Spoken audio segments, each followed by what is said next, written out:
Hello, my loves. Hello. We are back again with another video. We're going to sit down and talk a little today, just kind of unwind from the day and just kind of release some of those things. So, first of all, allow me to introduce myself. My name is Kim Whiters, and I am the face of Be Youthfully You. Honey, it is what life is all about for me at this point. Be Youthfully You is about learning to live how you want to live. It's about the choices and accountability, and it's about moving in the direction that gets you to the life that you want. It is about no blame, it's about no guilt, it's about no fear, and it's about no doubts. This point in life is all about living uninhibited. That's where I am. So I invite you to join me. Come on in, ladies and gentlemen, as you so see fit. But at the end of the day, I am here for the girls. Honey, I am here for the girls. So we are having talks. This is our third video this week. Actually, the fourth one, because I did one this morning. So we're going to post that one as well. So again, as I said yesterday, and I'm going to continue to say each and every day, it is going to be about consistency and not perfection. So right now we are going to be coming to you from my office space at home, where it is comfortable for me, where I am relaxed, and you may see the ceiling fan going sometimes. But again, like I always say, just listen to the sound of my voice. That's all you need to do. We're going to work on the other things, but right now we're going to work on us first. Amen. Amen. So today I wanted to just have a conversation about just being able to release yourself from the past and those things that hurt you. In the car chronicles, I'm going to call it, that I had this morning, I was talking about how we are, a lot of times we're looking for closure, and it's very unfortunate that the closure we seek sits in the door that we have our foot in. And in order to release yourself, part of releasing yourself from the past is removing your foot out of that door that keeps you stuck in the past. Taking that emotional state that you were in, those feelings that you had on that day, for whatever that was that hurt you, whatever disappointed you, whatever it was, you can't change it. You can't unring that bell. It happened. That's where we are in life. It happened. It'll never be able to be undone. But what you can do is take whatever piece that you can learn from that. You have to assess it. That's my biggest thing. You have to assess things, meaning that you have to take that thing and you have to pull it apart and you have to take a look at what you have. And it's not about making anything pretty. It's not about trying to make it personal. It's not about trying to make it perfect. It's not about trying to justify anything, but just dealing with what the situation is for what it really is and what it really was, and going from there. That's it. Once you're done with that assessment, then you take and say, okay, now these are the parts of this that I'm going to keep, meaning this is what I'm going to keep that I learned from. This is my lesson that I'm going to take away from this situation that happened to me. Now, we don't want to be bitter. We want to be better. So that does not give us permission to walk around with hatred and ugly face and, being nasty to people. That does not give us permission to do that. But what we do want to do, and what you would want to take into consideration, is how you want to handle yourself in situations like this going forward. Doesn't mean that it'll happen again, but you may encounter a similar situation. So therefore, you need to know that I'm not going to let nothing else take me out. I'm not going to allow anything else to, put me in that place where it's like, I'm stuck. I don't want to be happy. I want to sit right here and look ugly and be mad. That's all I want to do. I don't want to forgive. I don't want to forget. I don't want to do any of those things, because that's not going to serve you, darling. All that's going to do is keep that cortisol active. The part that we're always talking that we want to get rid of, that belly fat, that cortisol just set up shop down there. It sets up shop, and it start building shopping centers. It's got a transit system. Okay. It's making big plans for government. It's doing all of that because you are choosing to keep that energy. You're choosing to stay in those feelings. And what you have the option to do is to say, okay, do I want to sit here in this and feel like this for the rest of my life or for the next 6 months or whatever? Or do I want to say, okay, you know what? Feel it. I'm not saying don't feel it. Feel it. But feel that thing and feel your way on out of that thing. Because again, it's not going to change the fact that it did happen. It's not going to change it. Know what it is that takes priority in your life. Give yourself an opportunity to be productive. Give yourself an opportunity to be at peace. Give yourself an opportunity to have happiness and joy. Do not allow anyone, and I plead with you, anyone, I don't care if it's a spouse, I don't care if it's a child, I don't care if it's a family member, I don't care if it's a coworker. It does not matter who it is. Do not give anyone permission to take your joy from you. Anybody. Because the more you sit in that anger and that bitterness, you're giving them a piece of you every single day, every hour, every minute. You're giving away your good positive energy. And you need your energy, honey. Because most of us in menopause, perimenopause, something. We're in something.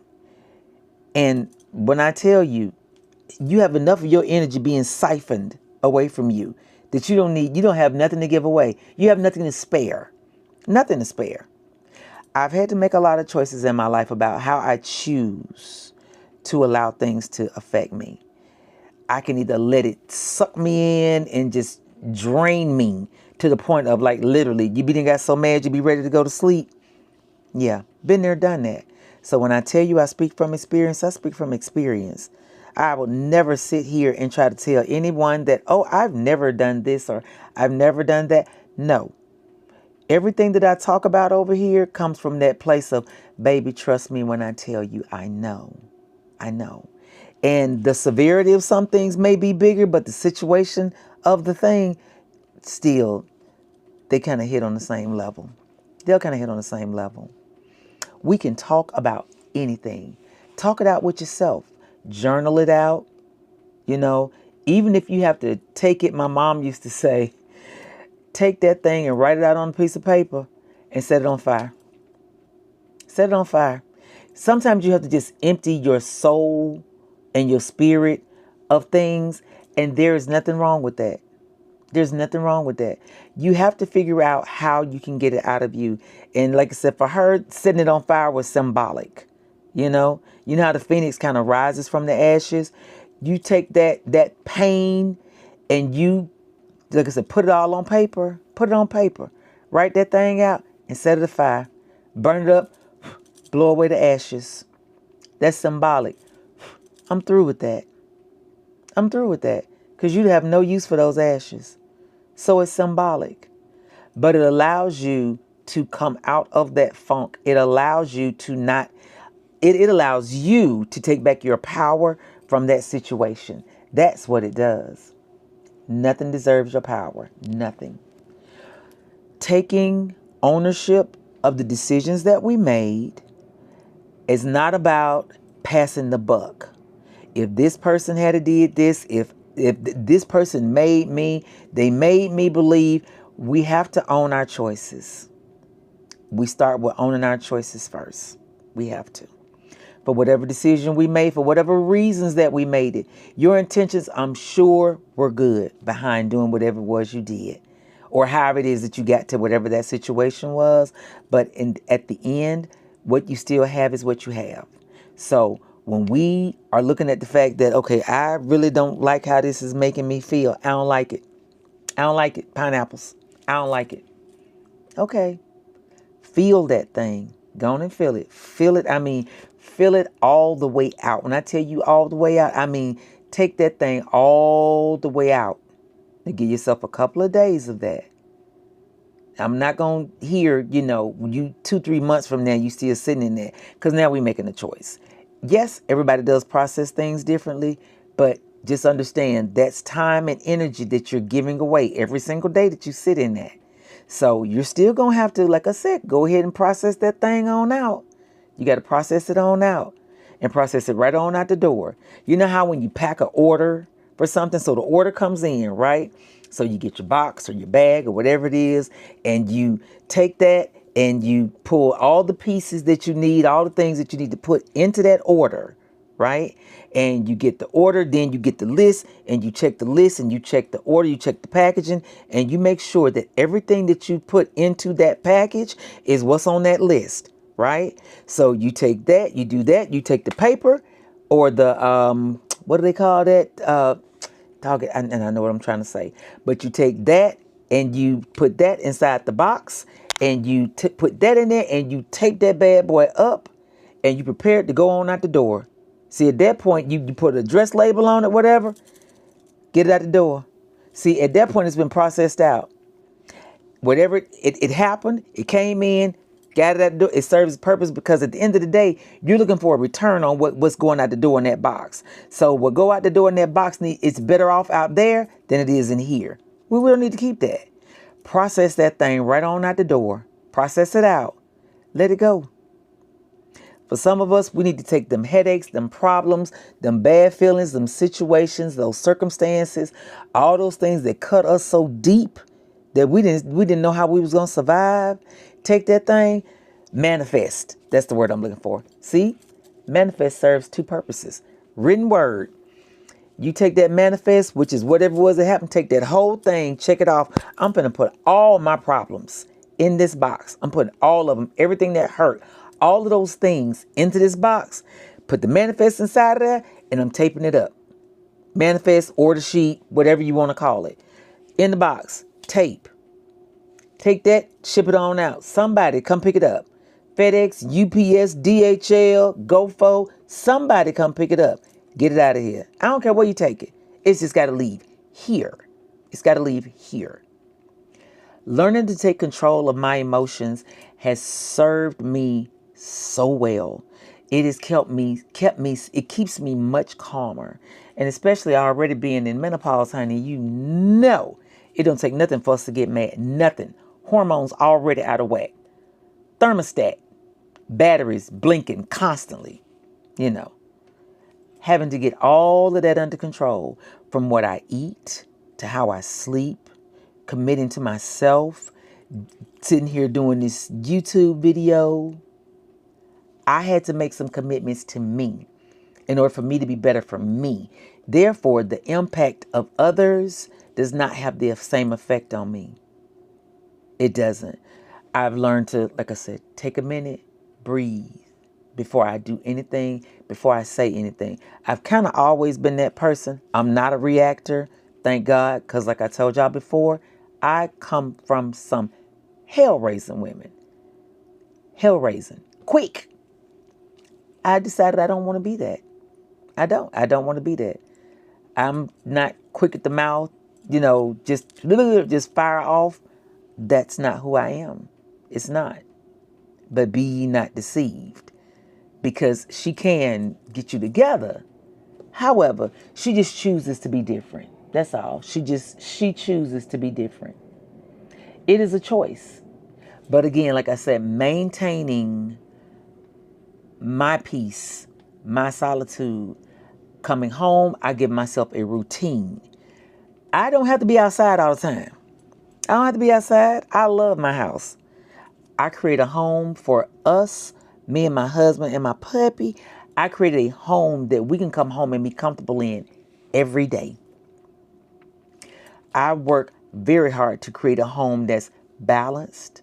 It's at peace. One of the things that is funny, just not to get off topic, but I know my husband and I first started seeing each other, and he came to my house.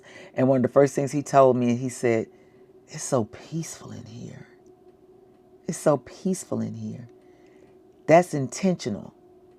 I do that intentionally. I set the tone in here. Whether I want to romanticize making a sandwich, or whether I want to come in and take me a bubble bath, whatever it is, light candles, relax, bring it down. We have been out the whole day. When I come home, home is a place of solitude. So not to get off track, Because that's one of the other things. Because y'all know we'll have squirrel brain, and one thought will lead to another and to another, and we end up going from from Houston to New York, honey, and we trying to figure out how we got over there. You know, you don't even know. You don't even know. So it's one of those things where learning to master myself, and that's something that we'll really talk about. Like, that's something we really need to get into, because mastering ourselves is going to be huge throughout this journey. That's what we're on. We're on a journey, and it's going to be every single day. There's going to be another part to this journey. There's going to be another brick paving the road for this journey. It's going to be another step every day on this journey. And for my younger babes, what I want you to understand is that you don't get to the end until it's the end. It's going to be growth every day. And that's the way it needs to be. So I am sitting here looking now because it looks like my battery is about to die. And so I am going to go ahead and wrap this video up. I ask you all to like, comment, and subscribe. I hope you enjoyed this video. And we will be back tomorrow as we continue to chronicle our life in our 50s. Having a good time, honey. We're going to make something shake around here. Okay? So I'm going to go ahead and clock out before this camera beats me to it. And I'm going to talk to y'all tomorrow. Be blessed.